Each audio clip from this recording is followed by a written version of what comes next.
جہاں جو چیز اللہ کے بتائے ہوئے قاعدے کے خلاف ہوگی وہ غلط ہوگی، وہ دنیا میں بھی فائدہ نہیں دے گی۔ جو چیز غلط ہوتی ہے وہ فائدہ نہیں دیتی۔ غلط خوراک کھا لیں نقصان دے گی، غلط دوا پی لیں نقصان دے گی، غلط لباس پہن لیں تکلیف دے گا۔ گرمیوں میں سردیوں کا گرم لباس پہن لیں، یہ سردیوں میں ململ پہن لیں تکلیف کا باعث بنے گا۔ ہر غلط کام دکھ دیتا ہے۔ آپ کی ذاتی زندگی میں غلطیاں ہوں گی، غلط نظام ہوگا، دکھی ہوگے۔ قومی زندگی میں آپ کا نظام عدل اللہ کے نظام کے مطابق نہیں ہوگا تو ظلم ہوگا، عدل کے نام پر ظلم ہوگا، عدل نہیں ہوگا۔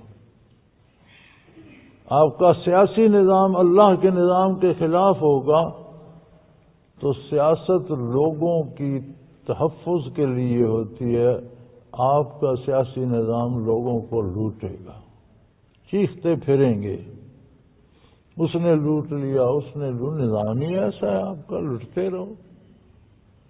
سو فرمایا جو اللہ کے نظام کے خلاف ہیں وہ قاسطون ہیں، وہ بے راہ رو ہیں، وہ بھٹکے ہوئے ہیں۔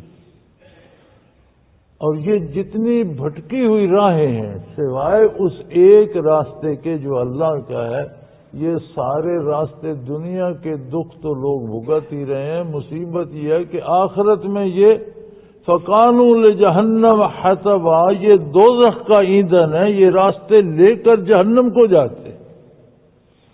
صرف دنیا کی مشکلات ہوتی تو لوگ بھگت ہی رہے ہیں، مشکل اوکھا سوکھا وقت گزار رہے ہیں۔ موت آئی، دنیا کی مصیبتوں سے جان چھوٹ گئی، لیکن موت آئے گی تو اگلی مصیبتیں لے آئے گی، لہذا فائدے میں وہی رہیں گے جو وہ نظام اپنا لیں جو اللہ نے دیا۔ اور اس وطن عزیز میں اللہ کا یہ بڑا احسان ہے کہ کوئی تنہا شخص بھی اپنی زندگی اسلام کے مطابق گزارنا چاہے تو اسے کوئی روکتا نہیں ہے۔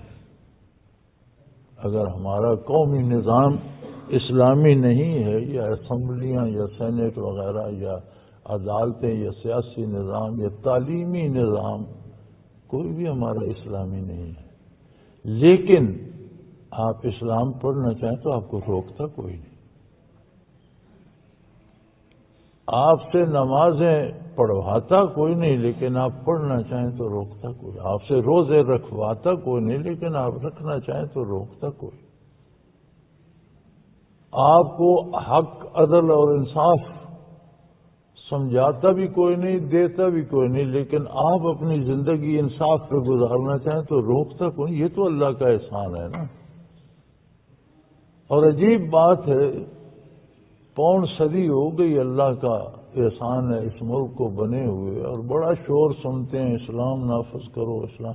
جو شور کرتے ہیں خود اپنی زندگی پہ نافذ نہیں کرتے، کہتے ہیں ملک پہ نافذ کرو۔ تو یار تم، آپ کے پاس یہ 4.5 ہاتھ کا پاکستان تو آپ کے پاس ہے نا، اس پر تو نافذ کرو۔